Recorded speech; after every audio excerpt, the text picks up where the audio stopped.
मैं आप सभी का आभारी हूं। आपने मुझे नेक्स्ट समिट के लिए आमंत्रित किया। हमारा लक्ष्य एक है, हमारी मंजिल एक है, विकसित भारत। और इस लक्ष्य की प्राप्ति में ऐसी समिट्स में हुआ मंथन, इनसे निकला अमृत बहुत बड़ी भूमिका निभाता है। आज दुनिया इतिहास के जिस महत्वपूर्ण पड़ाव पर खड़ी है, उस पड़ाव पर जिस देश का नाम सबसे ज्यादा चर्चा में है, वो है भारत। वर्तमान में इतने सारे संकटों के बीच दुनिया का हर गंभीर नेतृत्व, हर जानकार भारत को लेकर बहुत उम्मीदों से भरा हुआ है। तो एक ही भाव सामने आता है, अगर आप भविष्य का हिस्सा बनना चाहते हो तो आपको भारत से जुड़ना ही होगा, भारत में होना ही होगा। आज का भारत सिर्फ आगे नहीं बढ़ रहा, भारत खुद को नेक्स्ट लेवल पर ले जा रहा है। आज का भारत केवल सपने नहीं देख रहा, भारत उन्हें सच कर रहा है।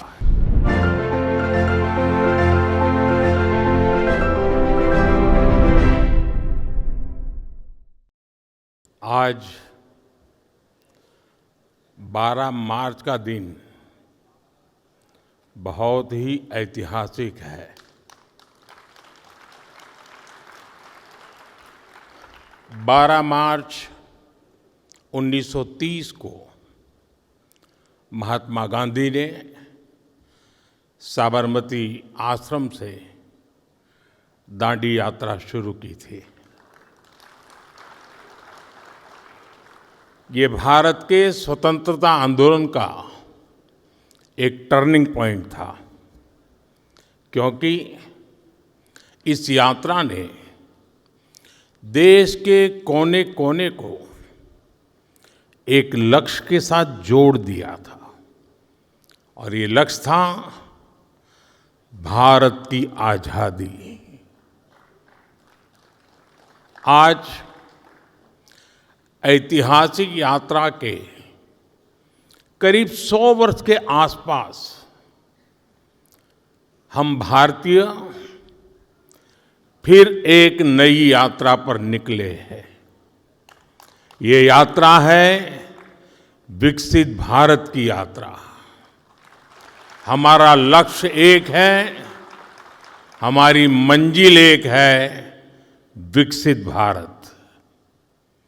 और इस लक्ष्य की प्राप्ति में ऐसी समिट्स में हुआ मंथन, इनसे निकला अमृत बहुत बड़ी भूमिका निभाता है। मैं आप सभी का आभारी हूं। आपने मुझे नेक्स्ट समिट के लिए आमंत्रित किया। यहां देश से, दुनिया से बहुत सारे साथी आए हैं। कुछ पुराने परिचित भी हैं। मैं आप सबका अभिनंदन करता हूं। साथियों, 21वीं सदी का एक कालखंड न भूतो न भविष्यति जैसा है। एक तरफ युद्ध की विभीषिका है, सप्लाई चेन फिर से तहस नहस हो रही है, संयुक्त राष्ट्र जैसी वैश्विक संस्थाओं की प्राथमिकता पर सवालिया निशान लग रहे हैं। और ऐसे कालखंड में हमारा भारत इन विपरीत परिस्थितियों में भी आगे बढ़ रहा है।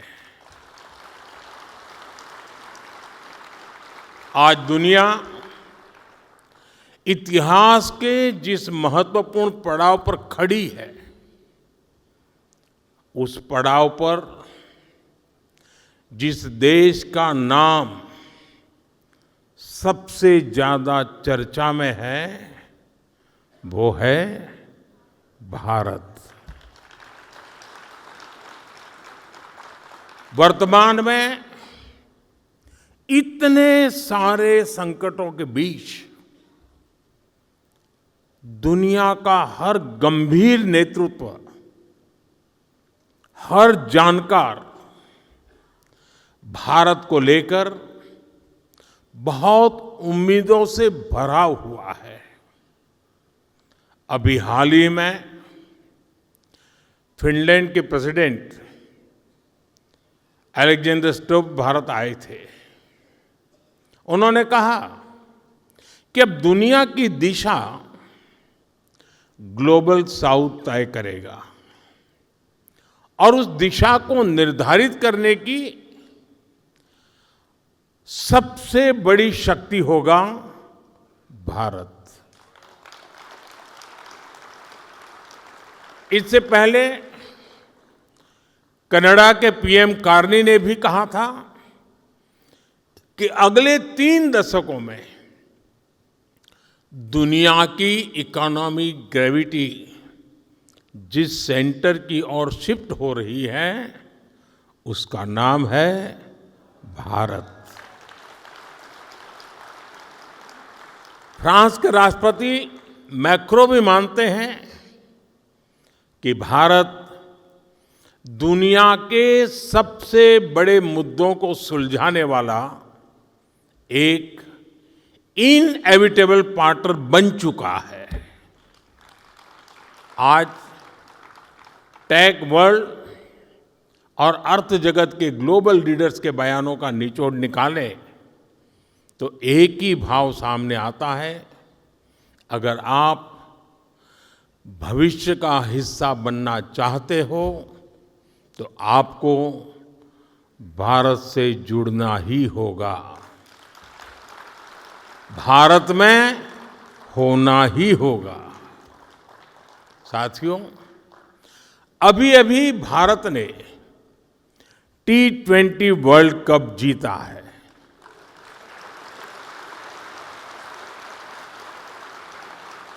हर कोई खुश है और भारत में तो क्रिकेट का मामला ऐसा है कि अगर किसी ऑफिस में करोड़ों के ट्रांजैक्शन की बात चलती हो, कोई बढ़िया प्रेजेंटेशन चल रहा हो, विदेश के मेहमान प्रेजेंटेशन कर रहे हो, फिर भी वो जरा उस स्लाइड से नज़र हटा करके दूसरी ओर स्कोर क्या है वो देखता है।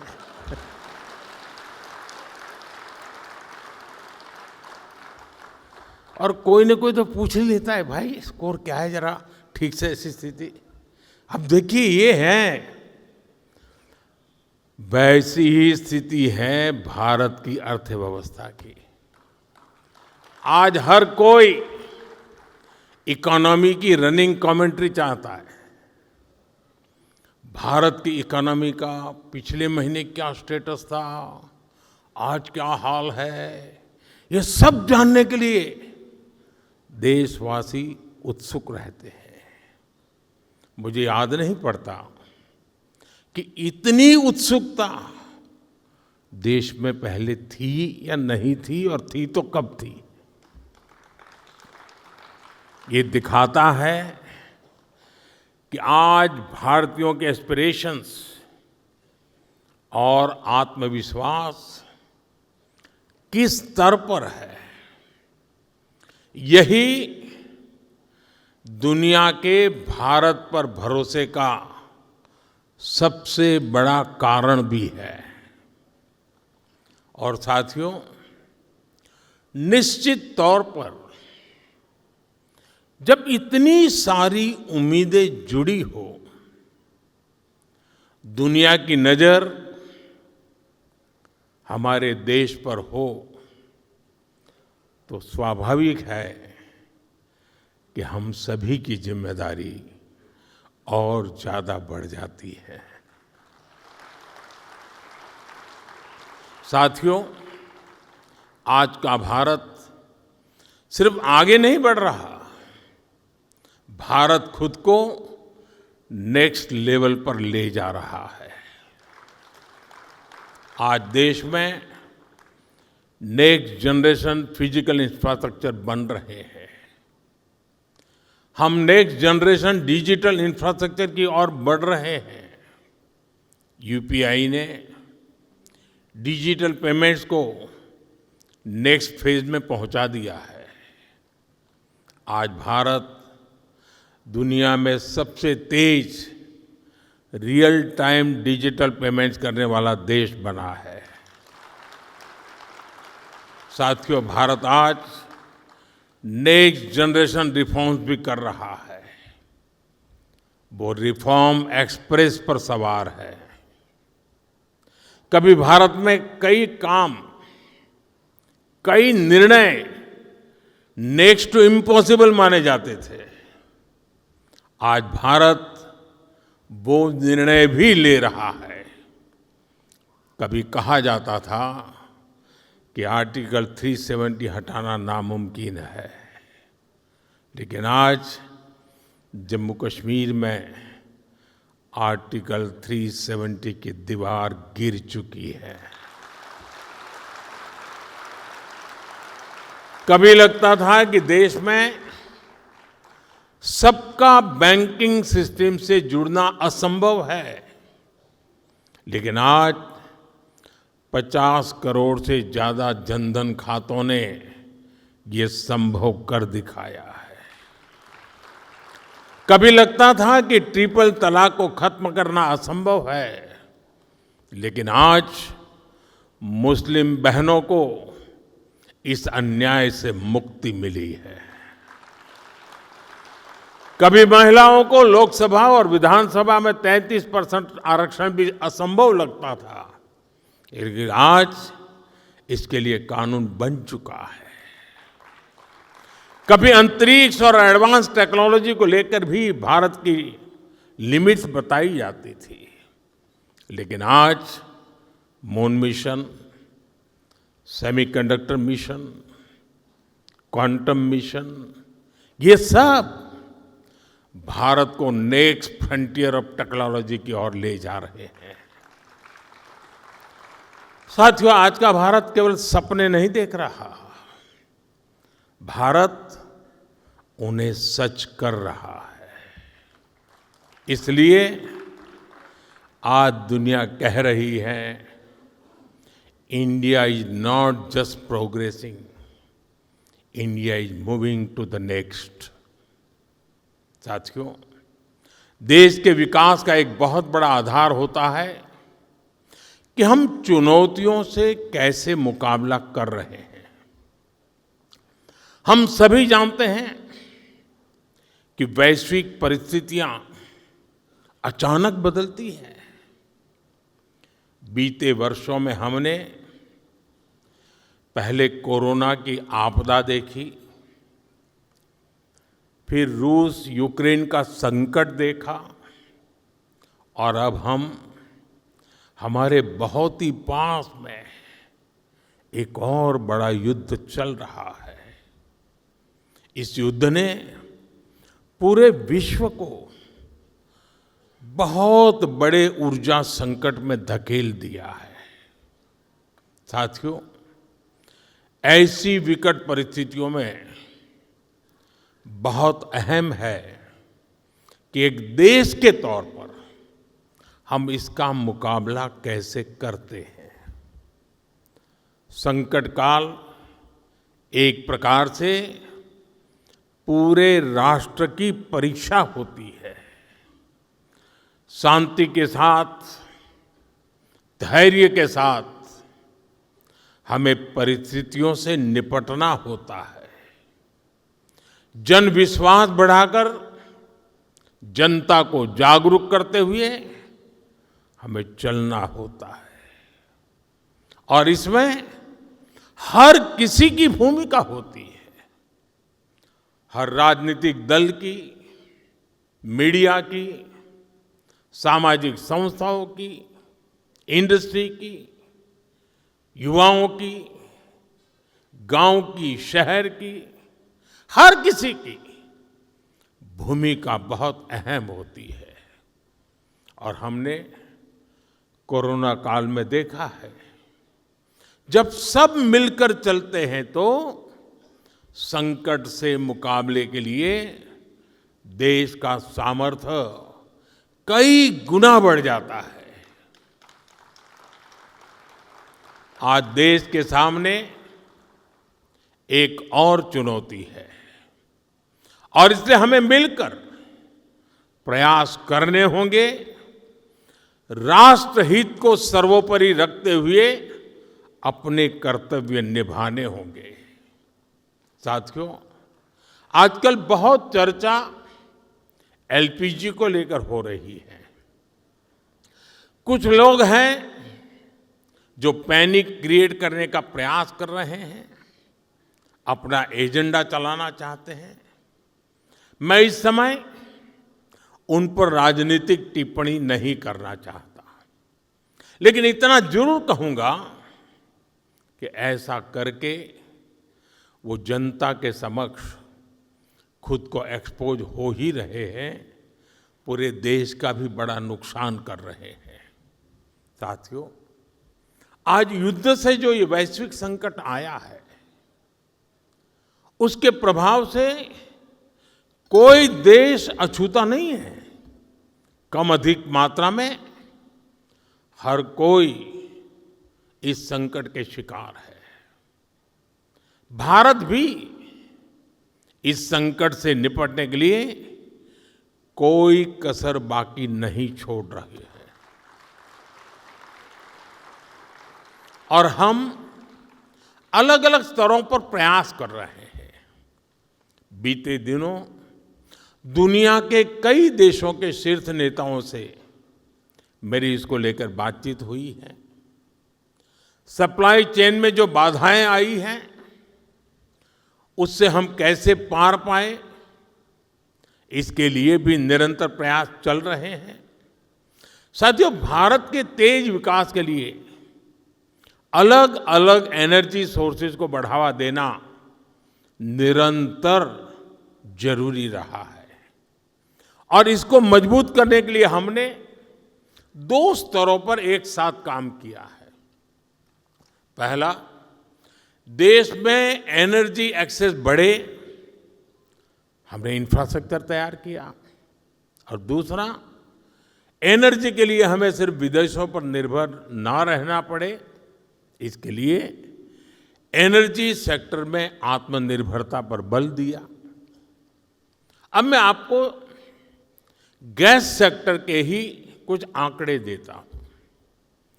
साल 2014 तक देश में सिर्फ 14 करोड़ एलपीजी कनेक्शन थे, यानी देश के करीब करीब आधे परिवारों के पास ही एलपीजी कनेक्शन था। आज 2 गुने से भी अधिक, यानी करीब 33 करोड़ घरेलू एलपीजी कनेक्शन है। बीते 11 वर्षों में हमने अपनी बॉटलिंग कैपेसिटी को 2 गुना किया है। डिस्ट्रीब्यूशन सेंटर भी 13,000 से बढ़ाकर 25,000 से अधिक हो गए हैं। 2014 में देश में सिर्फ 4 एलएनजी टर्मिनल्स थे, 4 एलएनजी टर्मिनल्स। आज इनकी संख्या भी बढ़कर 2 गुनी हो गई है।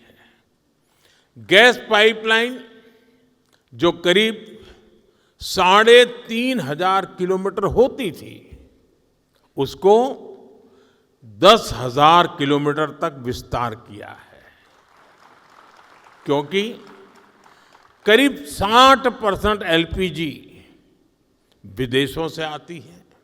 देश के बड़े बड़े पोर्ट्स, वहां पर इंपोर्ट टर्मिनल कैपेसिटी भी बहुत बढ़ाई गई है। साथियों, साल 2014 से पहले तक देश में सिर्फ 25-26 लाख घरों में ही पाइप से सस्ती गैस यानी पीएनजी की सुविधा थी। आज ये संख्या भी 1.25 करोड़ से अधिक पहुंच गई है। 2014 में देश में सीएनजी पर चलने वाली गाड़ियां भी 10 लाख से ज्यादा नहीं थी। आज ये संख्या 70 लाख से अधिक है और ये तभी संभव हो पा रहा है क्योंकि बीते दशक में देश के 600 से अधिक जिलों में सिटी गैस डिस्ट्रीब्यूशन नेटवर्क स्थापित किए गए हैं। साथियों, इस वैश्विक संकट ने एक बार फिर दिखाया है कि किसी भी देश का आत्मनिर्भर होना इतना अधिक जरूरी क्यों है। इसलिए ही बीते वर्षों में हमने भारत को एनर्जी सेक्टर में आत्मनिर्भर बनाने के लिए होलिस्टिक तरीके से काम किया है। साथियों, पेट्रोलियम पर निर्भरता को कम करने के लिए हमने इथेनॉल पर, बायोफ्यूल पर बल दिया। 2014 से पहले देश में सिर्फ 1-1.5% इथेनॉल ब्लेंडिंग कैपेसिटी थी।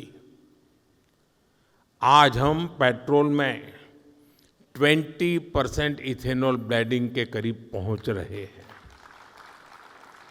अगर ये काम न किया होता तो हमें बीते 11 वर्षों में करीब 18 करोड़ बैरल अतिरिक्त तेल विदेशों से खरीदना पड़ता। आज की स्थिति देखें तो इथेनॉल के कारण हमें प्रतिवर्ष करीब 4.5 करोड़ बैरल कम ऑयल इंपोर्ट करना पड़ रहा है, यानी करीब 1.5 लाख करोड़ रुपए की बचत तो देश को सिर्फ इसी से हुई है। साथियों, भारत में पेट्रोलियम का बहुत बड़ा कंज्यूमर हमारी रेलवे भी है। हमारे देश में रेलवे लाइनों के इलेक्ट्रिफिकेशन का काम 60 साल पहले शुरू हुआ था। बावजूद इसके 2014 तक 2014 तक सिर्फ 20% रेलवे रूट का इलेक्ट्रिफिकेशन ही हो पाया था। बाकी रेलवे रूट्स पर हजारों डीजल इंजन चला करते थे। आज भारत में ब्रॉडगेज नेटवर्क का करीब करीब 100% बिजलीकरण हो चुका है। इससे साल 2024-25 में ही भारतीय रेलवे ने करीब 180 करोड़ लीटर डीजल की बचत की है। अगर इलेक्ट्रिफिकेशन न हुआ होता तो हर वर्ष इतना डीजल बनाने के लिए एक्स्ट्रा क्रूड ऑयल इंपोर्ट करना पड़ता। ऐसे ही हमने मेट्रो का नेटवर्क बढ़ाया, इलेक्ट्रिक मोबिलिटी पर फोकस किया। एक और बहुत बड़ा काम हमने रिन्यूएबल एनर्जी को लेकर किया है। आज हमारी total install power generation capacity का आधा हिस्सा रिन्यूएबल सोर्स से आता है। हमारी कुल रिन्यूएबल क्षमता आज 250 गीगावाट के ऐतिहासिक आंकड़े को पार कर गई है। आप सोचिए, साल 2014 में भारत की सोलर पावर कैपेसिटी सिर्फ 2 गीगावाट थी। आज ये करीब 40 गुना बढ़कर 130 गीगावाट हो चुकी है। घरेलू उपयोग में गैस के अलावा बिजली अधिक से अधिक काम आए, इसके लिए पीएम सूर्यघर मुफ्त बिजली योजना लागू की गई है। अभी तक इस स्कीम के तहत करीब 30 लाख परिवारों ने रूफटॉप सोलर लगाए हैं। साथियों, इसके अलावा हमने गोवर्धन स्कीम पर भी काम किया। इसके तहत कॉम्प्रेस्ड बायोगैस बनाने पर काम किया गया। अभी तक देश में 100 से अधिक प्लांट चालू हो चुके हैं और 600 से ज्यादा पर काम चल रहा है। साथियों, पेट्रोल डीजल के क्षेत्र में हमने कैपेसिटी बिल्डिंग की दिशा में भी व्यापक प्रयास किया है। 2014 से पहले भारत के पास स्ट्रेटेजिक पेट्रोलियम रिजर्व यानी संकट के समय कच्चा तेल स्टोर करने की कैपेसिटी ना के बराबर थी। आज हमारे पास 50 लाख टन से अधिक का स्ट्रेटेजिक पेट्रोलियम रिजर्व है और इससे भी अधिक कैपेसिटी पर काम चल रहा है। बीते दशक में अपनी रिफाइनिंग कैपेसिटी में भी हमने सालाना 40 मिलियन टन से अधिक की वृद्धि की है। तभी भारत आज दुनिया के सबसे बड़े रिफाइनिंग हब्स में से एक बन चुका है। यानी आप अंदाजा लगा सकते हैं कि हम भारत को आत्मनिर्भर बनाने के लिए कितने बड़े पैमाने पर और कितनी बड़ी दिशाओं में काम कर रहे हैं। ये युद्ध की वजह से जो संकट बना है उसका मुकाबला भी हम जरूर कर पाएंगे। मेरा 140 करोड़ देशवासियों पर पूरा भरोसा है। जैसे एक साथ संगठित होकर कोविड के संकट से हमने देश को बाहर निकाला था, उसी प्रकार हम इस वैश्विक संकट को भी पार कर लेंगे। और मैं फिर दोहराऊंगा, जहां तक सरकार का प्रश्न है, हम किसी भी प्रकार के प्रयत्न या प्रयास में कोई कमी नहीं आने देंगे। हमारे हर निर्णय में जनता का हित सर्वोपरि रहेगा। साथियों, यूक्रेन युद्ध से लेकर आज तक हमने देखा है कि कैसे इसका प्रभाव वैश्विक मार्केट से लेकर दुनिया के नागरिकों पर पड़ता रहा है। लेकिन भारत सरकार का हमेशा से हर संभव प्रयास रहा है कि युद्ध से बनी परिस्थितियों का बोझ भारत के नागरिकों पर न पड़े। और जब रूस यूक्रेन का संकट बढ़ा था तो उस कालखंड में फर्टिलाइजर की कीमतें आसमान छूने लगी थी।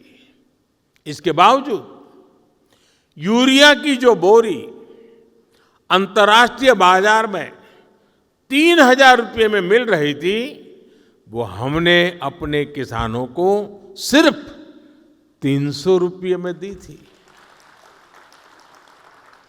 दुनिया में 3,000 रुपया चलता था, हमारे देश में 300 रुपये में दिया जाता था। इस बार भी हमारा हर संभव प्रयास होगा कि देश के किसान, देश के नागरिकों के जीवन पर युद्ध का कम से कम प्रभाव पड़े। साथियों, आज के इस अहम समय में, आज इस मंच से मैं राज्य सरकारों से भी एक अनुरोध है। ये जरूरी है कि कालाबाजारी न हो, अफवाहें न फैले। इसलिए स्थिति की गंभीरता से मॉनिटरिंग आवश्यक है। जो कालाबाजारी कर रहे हो उनके खिलाफ बड़े एक्शन भी होने चाहिए। साथियों, बीता एक दशक आत्मनिर्भरता के साथ साथ संवेदनशील गवर्नेंस का भी रहा है। हमारे देश का एक बड़ा हिस्सा, वहां रहने वाले लोग दिल्ली में बैठी कांग्रेस सरकारों की सोच से भी दूर रहे, लेकिन हमारी सरकार ने विकास की दौड़ में पीछे रह गए लोगों को गवर्नेंस की प्राथमिकताओं से जोड़ा। आज इन इलाकों में हाउसिंग हो, रोड्स हो, स्कूल, हॉस्पिटल हो, ऐसे इंफ्रास्ट्रक्चर निर्माण के लिए ही एस्पिरेशनल डिस्ट्रिक्ट योजना, एस्पिरेशनल ब्लॉक योजना, पीएम जनमन योजना जैसे स्पेशल अभियान चलाए जा रहे हैं।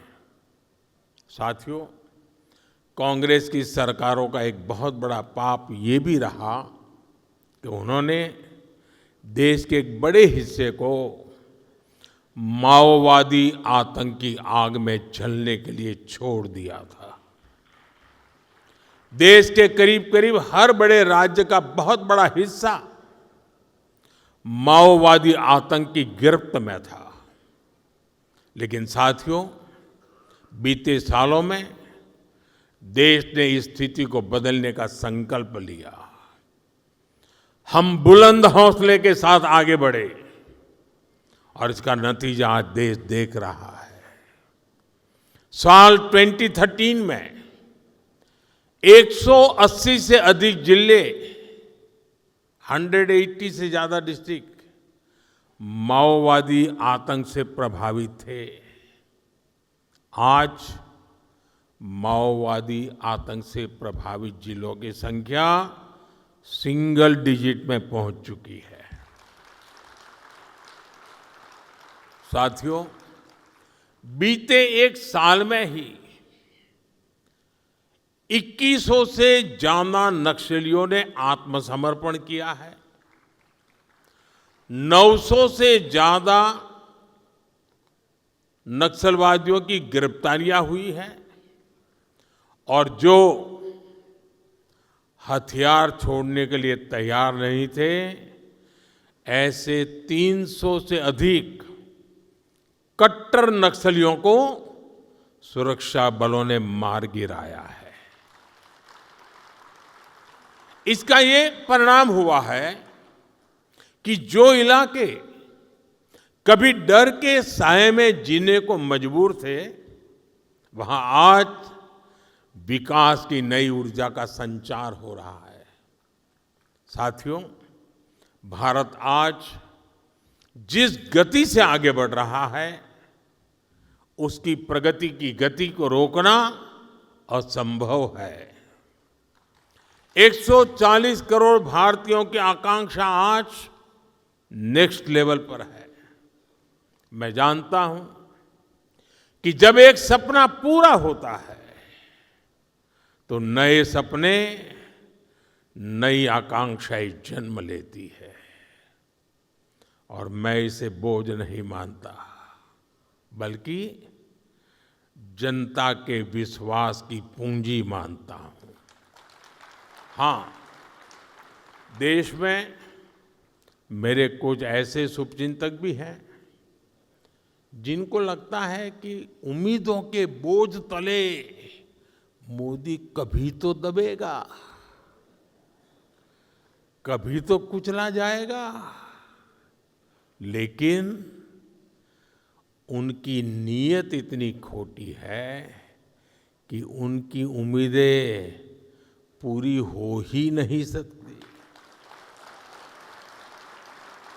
और देशवासियों का आशीर्वाद जब तक है, तब तक ये पूरी होगी भी नहीं।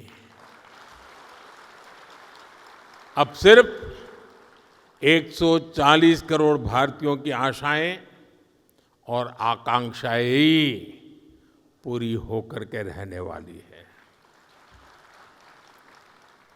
भारत हर सेक्टर में आत्मनिर्भर बनेगा, भारत हर हाल में विकसित बनेगा, इसी भावना के साथ मैं अपनी बात को विराम देता हूं। आप सभी का फिर से बहुत बहुत आभार। धन्यवाद।